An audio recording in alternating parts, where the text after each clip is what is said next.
हम ले लेके चलिए चलिए। अब अगला देखिए इसके आगे,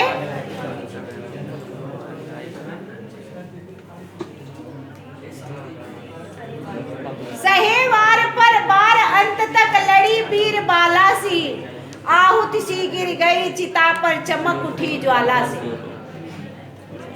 वीर रस से ओतप्रोत है बच्चों झांसी की रानी की जो एक कविता लिखा है उन्होंने झांसी की रानी के लिए। तो जिस तरह से झांसी की रानी ने अपने प्राणों की आहुति दी और देश के लिए एक महिला होते हुए भी उन्होंने एकदम वीर मर्दों की भांति लड़ा, उसका उसी प्रकार से सुभद्रा कुमारी चौहान ने वीर रस में वर्णन भी किया। आज भी झांसी के रानी की प्रशंसा की गीत उसी स्वर में गाया जाता है। अब यहाँ देखिए क्या कह रही हैं, सहे वार पर वार अंत तक लड़ी वीर वाला।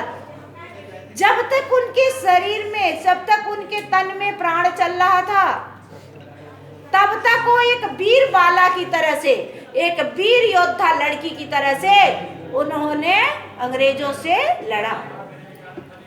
आहुत सी गिर गई चिता पर चमक उठी ज्वाला से।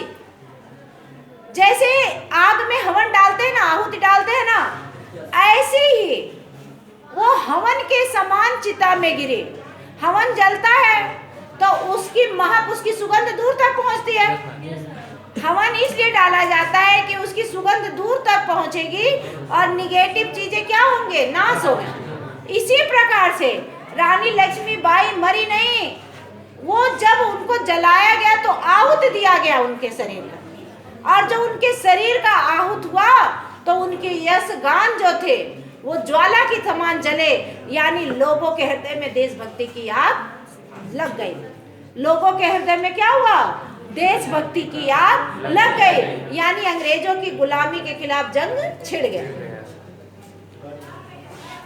बढ़ जाता है मान वीर का रण में बल होने से, मूल्यवती होती सोने की भस्म यथा सोने से।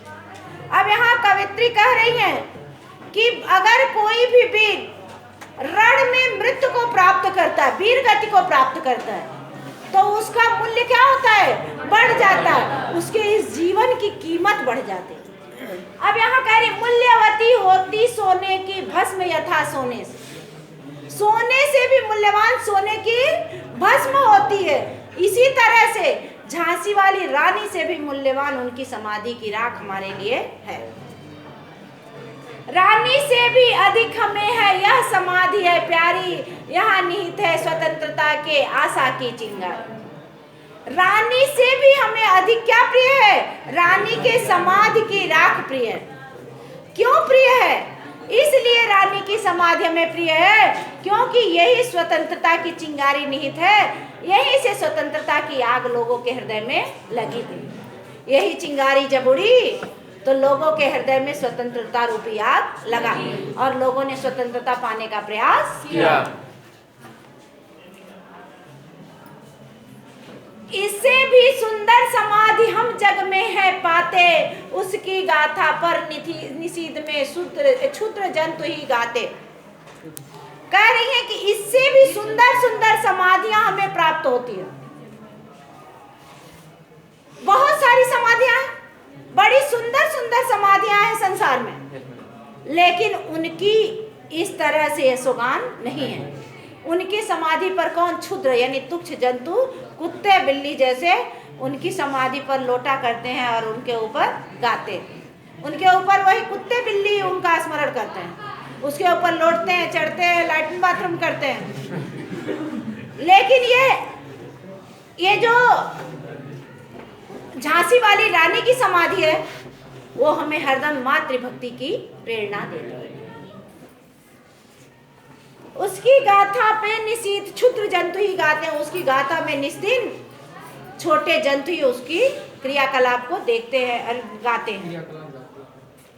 पर कवियों की अमर गिरा में इसकी अमिट कहानी स्नेह और श्रद्धा से गाती हर वीरों की बात। लेकिन कवि कह रहा है कि कवियों की अमर गिरा में, यानी कवियों की अमर वाणियों में जो कभी खत्म नहीं होने वाली है, कवियों की कविताओं के माध्यम से इसकी अमिट कहानी है, कभी ना मिटने वाली कहानी है। हर कवि आएगा और इसी तरह से इनकी इस गाथा को गाएगा। स्नेह और श्रद्धा से गाती है वीरों की बानी, बड़े स्नेह और श्रद्धा के साथ वीर लोग अपने बाणी से झांसी वाली रानी की गाथा को गाते हैं। बुंदेले हर बोलो के मुख हमने सुनी कहानी, खूब लड़ी मर्दानी वो तो झांसी वाली रानी। बुंदेलखंड वालों के मुख से हमने उनकी वीरता की कहानी सुनी थी। जो बुंदेलखंड के लोग हैं उन्हीं के मुख से हमने उनकी वीरता की यश गाथा को सुना था, और उन्होंने कहा था कि जो मर्दों की भांति डट कर लड़ा था, खूब लड़ी थी, वो झांसी वाली रानी थी। झांसी वाली रानी कौन थी? तो जो मर्दों की भांति अंग्रेजों से डट कर मुकाबला किया था, वह झांसी वाली रानी। यह समाधि, यह चीर समाधि है झांसी के रानी की, अंतिम लीला स्थल यही है लक्ष्मी मर्दानी। यह समाधि जो है चीर समाधि है, यानी अंत काल तक इसका कभी अंत होने वाला नहीं है, लंबे काल तक खंड तक बना रहेगा ये समाधि। और अंतिम लीला स्थल है, अंतिम बार यही उन्होंने सांस लिए थे।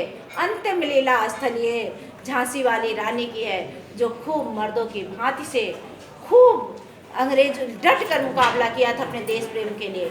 ये उन्हीं की समाधि है।